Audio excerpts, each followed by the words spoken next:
Kumusta? Maligayang pagbabalik sa Dreamstart Labs. Sa video na ito, gusto kong ipakita sa inyo ang madaling paraan upang ma-restore ng grupo ang natanggal na DreamSave account kung wala pang 30 araw ang lumipas. Sundan lamang natin ang mga hakbang na ito. Magsimula na tayo. Sabihin na natin na ang iyong grupo ay nagpasya noong nakaraang linggo na huwag nang gamitin ang DreamSave account para patakbuhin ang kanilang mga meeting. Gayunpaman, pagkatapos tingnan ng paper ledger, napagtanto ng bookkeeper na ang pagtanggal ng account ay isang pagkakamali at gusto niyang ibalik ang DreamSave at muling i-activate ang account.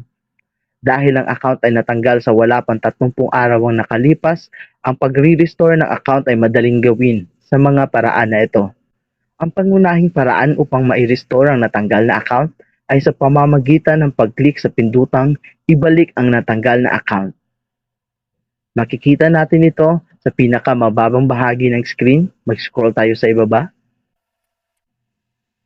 Sa kasong ito, alam na ng grupo na wala na ang kanilang DreamSave account at pinili nilang ibalik ang kanilang account mula sa pangunahing screen.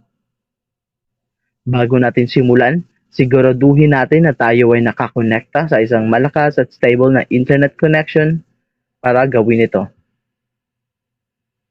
Pindutin na natin ang ibalik ang natanggal na account. Ngayon, upang maibalik ang account ng grupo, ay kakailanganin namin ng mga piraso ng impormasyon. Una, kailangan nitong malaman ang Dream ID o ang group number ng grupo. Ilagay natin ang group number ng grupo. Susunod, kailangan nating ilagay ang mobile phone number o ang Dream ID ng isa sa mga miyembro o opisyal.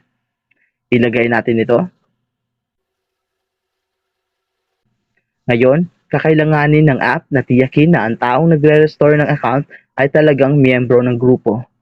Mapapatunayan namin ito sa pamamagitan ng paglagay ng kanilang phone number at passcode. Panghuli, kailangang ipasok ang passcode. Pindutin ang ibalik ang natanggal na account.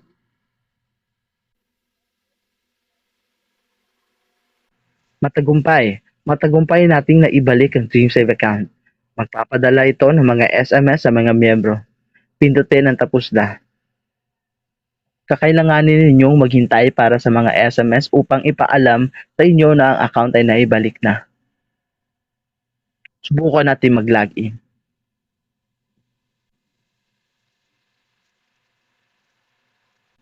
Mag-login na tayo.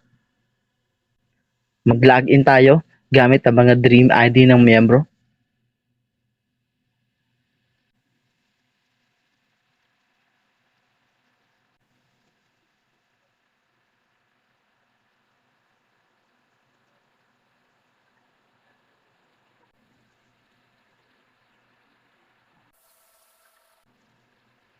At matagumpay na po tayong nakapag-login.